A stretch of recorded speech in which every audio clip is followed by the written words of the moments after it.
Coming from Central Asia to Anatolia, the Ottoman Empire ruled vast territories stretching from Europe, Central Asia, and all the way to the Middle East. The Ottoman Empire kept peace upon the lands they conquered. They didn't enslave the people in the territories they ruled. The history of the Turks covers a time frame of more than 4,000 years. Turks first lived in Central Asia around 2000 BC. Later, some of them left Central Asia and spread around, establishing many states and empires independent from each other within a vast area of Asia and Europe. These empires included the Great Han Empire, the Göktürk Empire, and many more.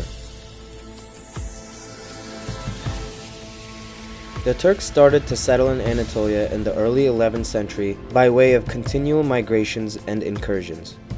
The Malgazat victory in 1071 against the Byzantines literally opened up the gates of Anatolia to the Turks. It is following this date that the Turks fully conquered the whole of Anatolia and established the Anatolian Seljuk state. This was the first Turkish state in Anatolia and was sometimes called, after its capital city of many years, the Konya Sultanate.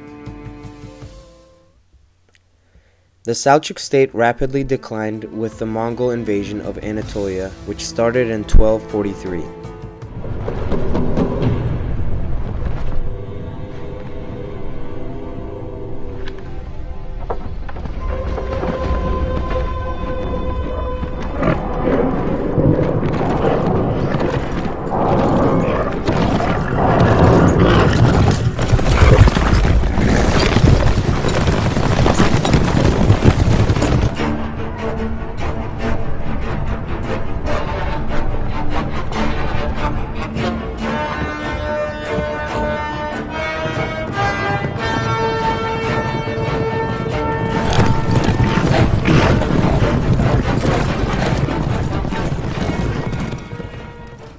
During the period of the decline of the Anatolian Seljuk state and after its disappearance, many Turkoman principalities were established in Anatolia towards the end of the 13th century. One of these was the Ottoman Beylik, named after its founder, a Turkish ruler named Osman, in 1299 in the environs of Soğut and Eskişehir in the northwest corner of the peninsula. The Ottoman Beylik rapidly expanded throughout the 14th century and thus arose the Ottoman Empire, which ruled over a vast territory on 3 continents and lasted for 623 years until the end of the First World War.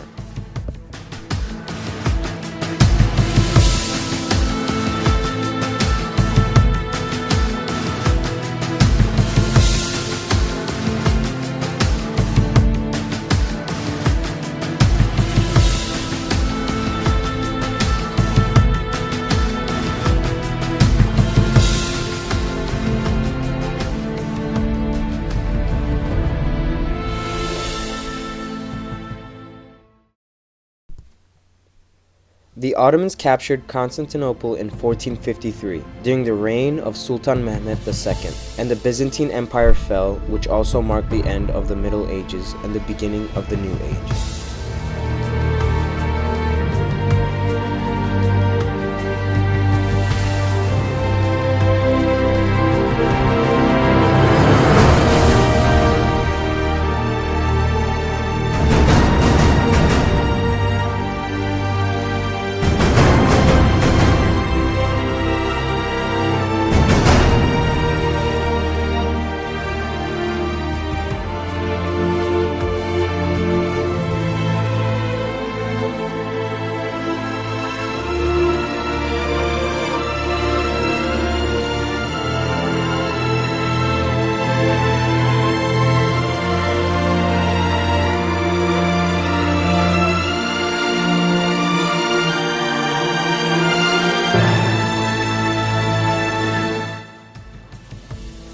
During the reign of Sultan Mehmed II, who assumed the title of the Conqueror, the Ottoman state entered into an era of rapid development which would last until the end of the 16th century. At its height, the Ottomans ruled over what is today Greece, Bulgaria, Yugoslavia, Albania, and Romania in the Balkans, all over the islands in the eastern Mediterranean and over what is today the Middle East. The borders of the empire extended from the Crimea in the north to Yemen and Sudan in the south, and from Iran and the Caspian Sea in the east to Vienna in the northwest and Spain in the southwest. Starting in the 16th century, however, the Ottoman Empire incrementally lost its economic and military superiority in comparison to Europe, which had developed rapidly with the Renaissance, with its conquest of new territories and its access to raw materials, and with the Industrial Revolution. The Ottoman Empire failed to adapt to these new developments. Thus, the balance of power shifted in favor of the European states. The nationalist movements started in the 19th century, and the self-determination movements and rebellions of the Balkan nations, supported by the European powers and Russia, slowly brought the Ottoman Empire to a decline.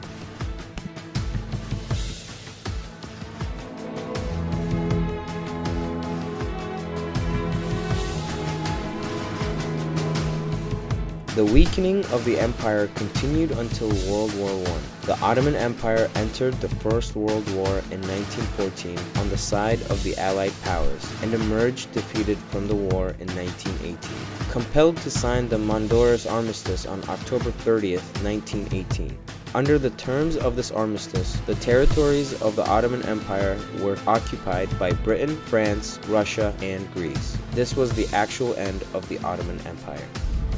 A national resistance and liberation movement emerged as a reaction to this occupation under the leadership of Mustafa Kemal, an Ottoman military commander who mobilized Anatolia in a quest for Turkish self-determination and national independence. He united sporadic and disorganized resistance groups in Anatolia and organized them into a structured army. Under the leadership of Mustafa Kemal, later given the last name Atatürk, the resistance became cohesive and the Turks were capable of fighting the war for national liberation. The Republic was proclaimed on October 29, 1923. Mustafa Kemal was elected as the first president of the Republic of Turkey. As president for 15 years, until his death in 1938, Mustafa Kemal Atatürk introduced a broad range of reforms in the political, social, legal, economic, and cultural spheres that were virtually unparalleled in any other country.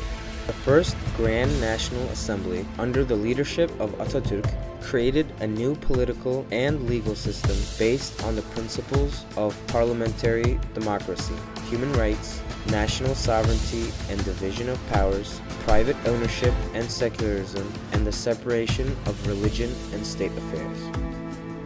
A new secular education system was established.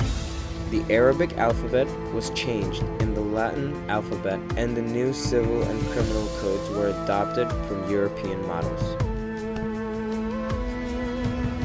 A new political force arose in the new millennium. Recep Tayyip Erdogan's Justice and Development Party, also known as the AKP, heralded an era of societal reforms, capitalizing on improved economic conditions. With Islamist roots, the AKP initially sought to pursue Turkey's entry to Europe and to end military intervention in the political scene.